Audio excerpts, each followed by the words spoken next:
Hey guys, it's Angela, and I am having trouble deciding what to call this video, a review video, a chat video. I really don't know what to call it because so many people have read this book that I want to talk to you guys today about. And that book would be Clockwork Angel by Cassandra Clare. This video is not meant to hurt anyone's feelings. This is just my opinion, and I ask that you respect it like I would respect yours. If you disagree with anything I have to say, let me know down in the comments below and we can have an adult conversation about it. I recently finished this book and I needed to talk about it. It was something inside me that was pushing me and pushing me to talk about this book. So we're going to talk about it. But first, if you haven't read Clockwork Angel by Cassandra Clare, we shall do a little bit of a summary, I guess. Clockwork Angel follows the story of a young girl named Tessa Gray, whose brother has traveled to London, and her aunt dies, so she decides that she's going to go join him in London. She has no family left except for her brother. Once she gets to London, she is kidnapped by the Dark Sisters. They push her into doing things until she can transform into another person. Eventually, Tessa is rescued from the Dark Sisters by a group known as the Shadow Hunters and goes to live in their mansion.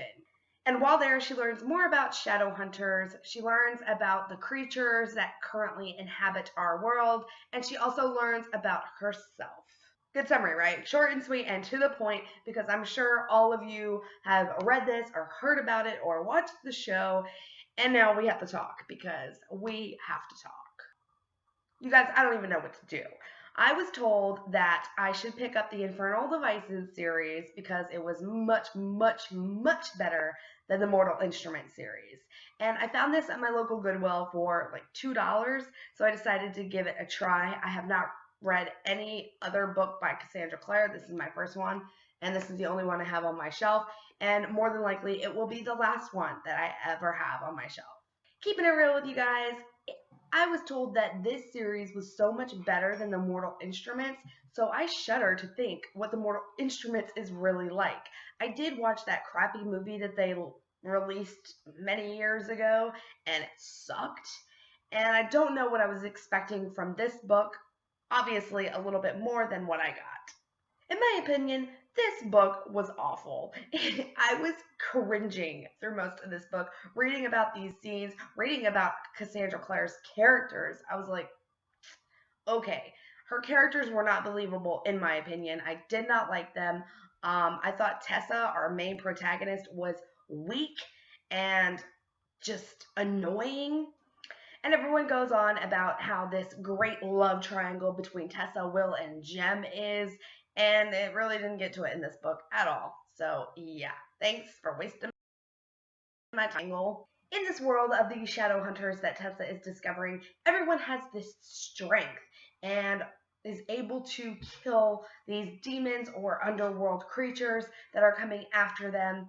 But Tessa doesn't. She reads a lot of books, and that's it. Normally, I really enjoy characters that read a lot because there's an immediate connection. Not with Tessa. All throughout this book, I felt like Cassandra Clare wanted to highlight how incredibly weak Tessa was, and Tessa herself highlighted it several times. There was one scene toward the end of the book where Tessa managed to gain a little bit of power and used it, but it was way too late for me at this point because she had power earlier in the novel and never used it. It was just all about weak, innocent little Tessa that was just so ignorant of the ways of the world, and that immediately put me off. In all fairness, this book is set in 1878, and I hate reading stories from that era because of this stereotypical me, Tarzan, you, Jane relationship between men and women, where the men are far superior and the women don't know anything and can't do anything, and Tessa exemplifies it in every single scene in this novel. And it felt like it was only Tessa that Cassandra Clare wanted to write like this. We have two other really strong, tough, independent women in this book. We have Charlotte and Jessamine, and they're both shadow hunters and can both fight and defend themselves. But Tessa can't even pick up a friggin' handkerchief. Do not even get me started on Jem and Will. First of all, we have Will, who spends way more than my washing machine on wash days. One day he's here, one day he's there, one day he's like, oh, Tessa, I really like you. And the next he's like, oh, I can't. I can't do it. And let me tell you, I freaking hate the I can't be with you because I'm protecting you trope. Bullshit. Maybe if you give Tessa a sword or something, then she could protect herself and you guys could be together. Ever think of that? Ever think of that? But no, because Will has to be alone for all his life, and we will never find out why. Or rather, I will never find out why, because I am not moving past this book to Clockwork Prince. I just cannot do it. I cannot sit through another Cassandra Clare book, you guys. So if you know what Will's big secret is, feel free to let me know down in the comments below, because I don't care if I'm spoiled. I am interested in figuring out more about Will, like what he's hiding, if that makes sense, without wanting to read the books at all. I'm just like over it. So if it's something lame, I'm gonna be upset and actually pretty grateful that I didn't waste my time. Next up we have Jem. Jem, do you not see that your friend kind of likes this chick? But no, he's just inching his way closer and closer to Tessa, and I'm just like, what the hell? Pump the brakes. Stop right there. I guess bro code wasn't around in 1878. And I was really, really disappointed with where they took Jem's little secret. I thought it could have been expanded upon and just more elaborate than it was. It felt really basic.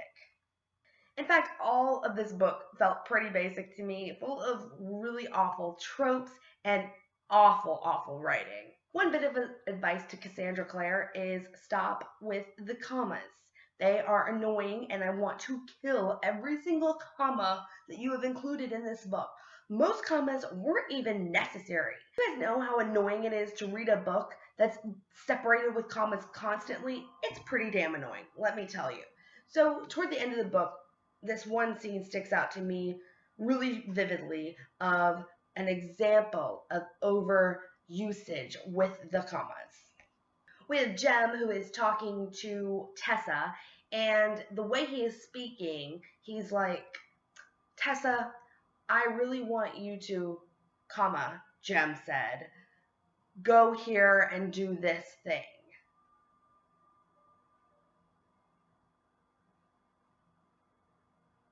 Unnecessary comma, and you're breaking a sentence up right in the middle. I mean, that wasn't the exact sentence, but that was the format. Like there was no business breaking up that sentence, and it happened all throughout the book. It was really annoying. And the characters themselves were pretty flat and pretty two-dimensional in my opinion.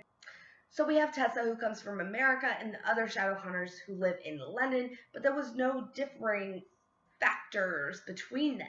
It felt like all the guys could fit into one category except their physical appearance, and then all the girls could fit into another. And the last thing that I want to hit on about this book is the Clockwork Angel that Tessa wears around her neck. I believe it was stated that it was given to her by her mother, and it has a role in this book, but it really didn't do anything, and it really wasn't explained, the significance of it. And I was waiting and waiting because that's the name of the book, Clockwork Angel, and I was really excited to where it could go, but it didn't go anywhere. Thank you guys for letting me get that off my chest. I really needed to vent about this book. I was really surprised at how much anger I had, and equally shocked that I did not DNF it. It's probably because I wanted to make this video and talk to you guys about my thoughts, and I didn't want to sound like a dumbass who only read like 50% of the book. So that is all for my rant on Clockwork Angel by Cassandra Clare. As always, thank you guys so much for watching, and I will see you next time. Bye.